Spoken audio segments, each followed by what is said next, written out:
Hey friends, my name's Steve Guttenberg. This guy here is Andrew Singer, my old boss. We are at Sound by Singer in New York City.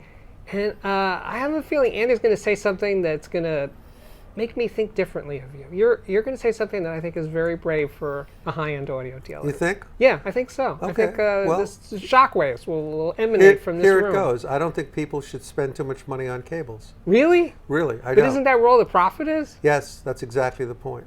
You see, cables have always been a major profit center, and that's For dealers. for dealers, and for of dealers, course, cable and companies. for cable companies, and that's just fine. I'm obviously not against profit, but one of the problems is that, especially in situations where customers are going out of their way to try to negotiate a really low price, the cable manufacturers and the cable dealers will likely put in more cables in terms of the overall purchase price of the system than should be in there if you're really looking out for the best benefit of the customer. Think of a $10,000 system. I've seen proposals where people have put in 20% of that money on cables, and that's absolutely insane. The first and most important thing for someone to do at the outset is to put the best bones, the best skeleton on the system. The components must be maxed out to whatever your budget can afford. Speakers, electronics, Speakers, source. amplifiers, source, the whole component framework. Then do cables. There's a lot of good reasons for this. It's absolutely true that better cables do make a difference. There was a test in 1983 of what was then the only high-end speaker cable, which was Monster cable. It was only a stranded copper cable, which was compared in a panel with blind A/B testing by then Stereo Review to standard zip cord. And like 95% of the people that were there agreed that they could hear the difference between the two cables in pink noise and white noise tests. Okay. And then when it came to listening tests, that figure dropped down to 74%. So the entire controversy about whether cables make a difference resulted from the fact that Stereo Review was using a consensus of 75% as a minimum number. Right. And it only reached 74% on the listening test. So ever since then, people have been arguing about whether cables make important. The end of the story is cables are very important, and the better cables that you can get, the better your system will sound. The right cables. The right cables. Now, Not just any better old doesn't expensive mean cable. money. Right. Better doesn't mean money. Better Okay. means more suited Right. to the system. Synergistic, not that brand. No, not Okay. synergistic. What anyway? A synergistic cable for the system, not the brand synergistic. Not the brand, Right. but the term. Definitely not synergistic. Okay. Sorry, I couldn't resist. Okay, that's up to you. So at the end of the day, how do you get the best cables for your system now that you've maxed out the system? You need to talk to your dealer, and you and your dealer have to have the kind of relationship where you trust each other.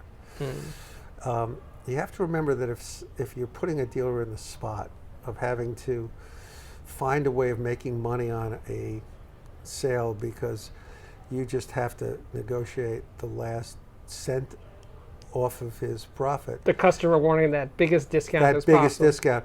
The way that that's going to happen is that dealer is going to make sure that you buy a lot of cables, because cables have a much higher margin. As you know, somebody put it the other day, it'll fatten the whole thing up, and so that the overall margin will be what it would have been had the dealer been straight with you, sold Right. you better Right.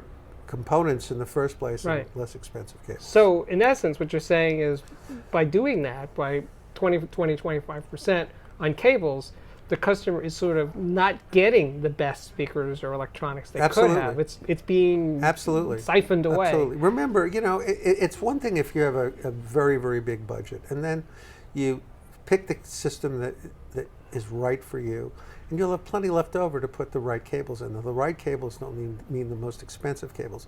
They mean the cables that are most complementary to the components in your system. One day we'll have a perfect amplifier, a perfect CD player, or a perfect DAC and a perfect pair of speakers, and then we'll find perfect cables that'll work with everything, but that is not the case right now. Right. Everything has its own sonic signature, everything has its own electrical and mechanical characteristics in terms of componentry, and that's why there is such a plethora of speaker cable, interconnect cable out there, because they're all trying to find that universal formula. Right, but the speaker cable company designer doesn't know the amplifier that's going to be attached, let's say the speaker cable, and the speaker. Correct. So those are two gigantic unknowns to the designer. Total unknown. Or an interconnect between a preamp and a power amp or source. No question. So they don't know. So they, even if they had all the resources and all the talent to make a perfect cable, if they don't know the source and the other end, well, then they can't make a quote perfect cable. Right? You know that story? They're shooting in the dark. Yeah, you know that story about the blind men examining an elephant and describing it? Right. And we'll go through the whole thing.